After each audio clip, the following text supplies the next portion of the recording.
Alright, what's going on YouTube? Here we're going to be covering over reassembling a GSR46 reed, or a GP460 reed. That's the motor it's going to be going on. This is a Trevor Simpson reed block. Basically had it stripped down to be anodized black for a new build that I'm doing. In this video here I'm going to be covering how to basically reassemble a reed correctly. Now when I had it anodized, I actually had to remove these two bolts to screw into the reed. I should have did this on video, but unfortunately I didn't. But what you're going to want to do is take a black marker and mark the ends of how far these screw into the reed itself. After you do that, find a couple nuts that you can screw on here. Basically you're going to have two of them together, screw them into each other and tighten it down so you can basically get a good solid grab on the bolt here to loosen it up and remove it from the shaft, because they're stainless steel and you can't anodize these right here.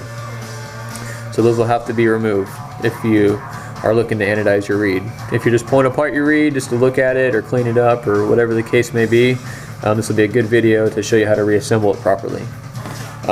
Next important thing, this is very important in my opinion, is the reed.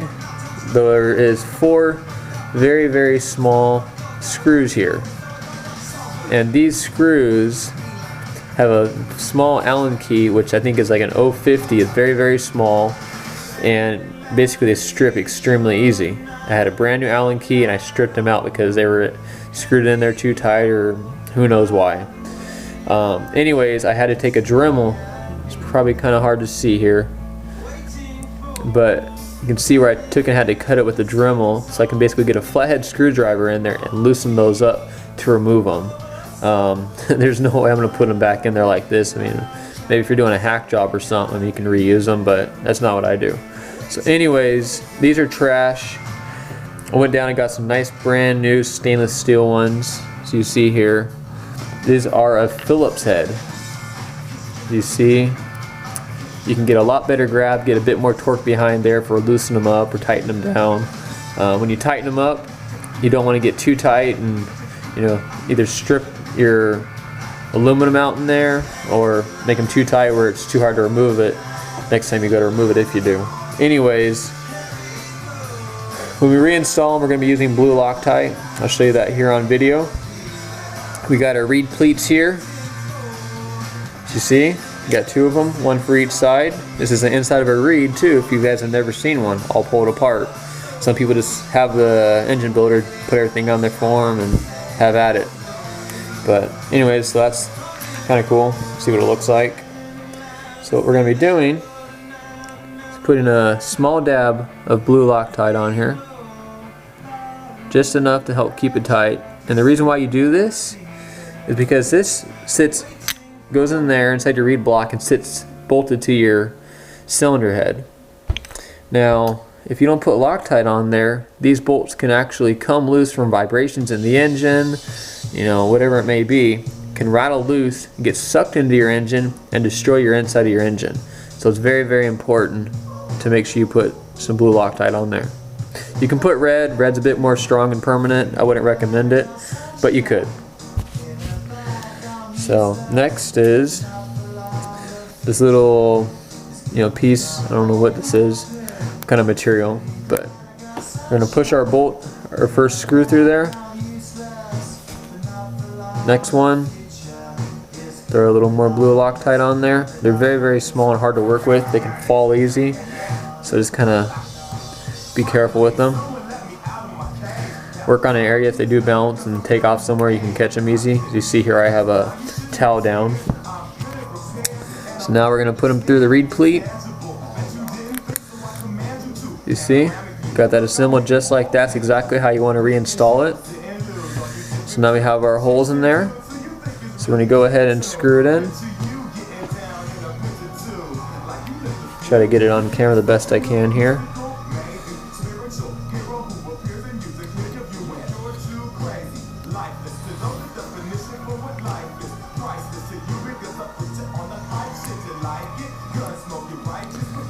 Go ahead and screw those both in. Next one.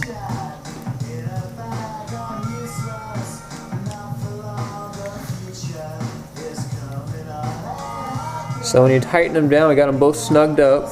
You don't want to tighten one down without the other, so you got them both snugged up. So let's go ahead and give it a little more turn on each of them.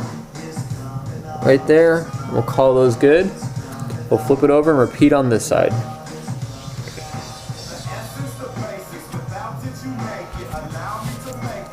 Blue Loctite.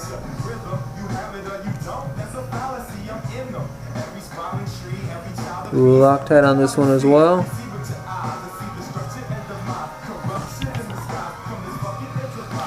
Alright. Go ahead and put those through now.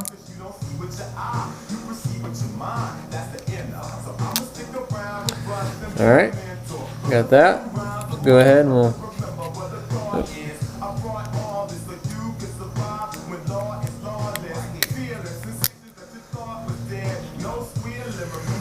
go ahead and repeat on this side. That's tricky. Screws keep falling out.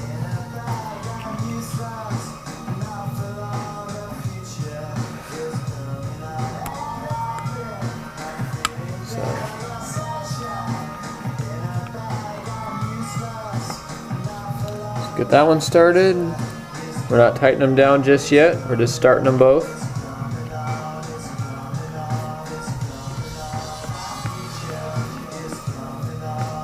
Screw that one down. Now we're going to snug this one up also as well. Give it the final little tighten now. Same thing on this one. Snug it up and final little tighten.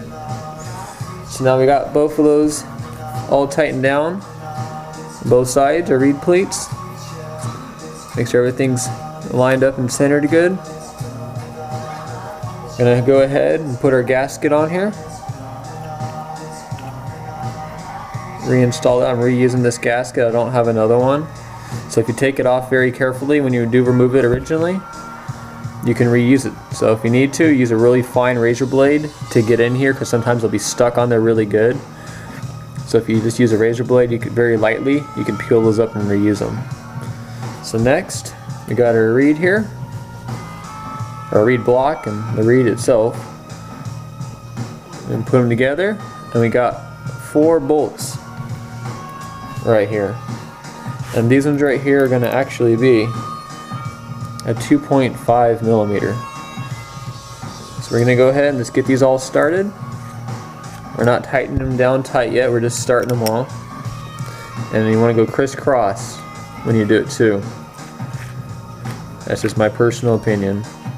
That's something that is very helpful. You don't want to, you always want to go crisscross. I mean, it doesn't matter what you're tightening down, whether it be a wheel on a car, a head kit on a GoPed, a reed, whatever it may be.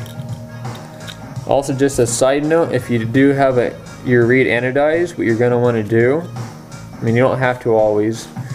Some of these are a little better than others, but when they put the anodizing on here, sometimes the threads inside where these screw in, say where I'm screwing this in right now, sometimes those threads will kind of be a little more stiff or snug, and it's a little harder to tighten them up because the anodizing has got in there. So if it's too hard, you're going to need a tap to basically go in there and re-tap it back out and get any of that excess anodizing and the threads itself removed.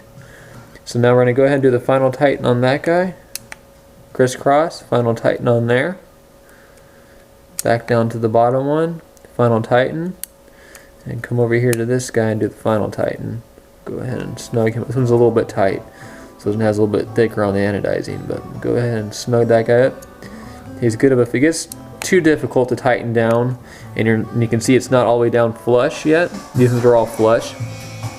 But if it really starts to get tight and you don't see it going flush, you're going to have to remove that and use a tap to clean those threads out before you screw it anymore, or else you could actually damage the aluminum threads.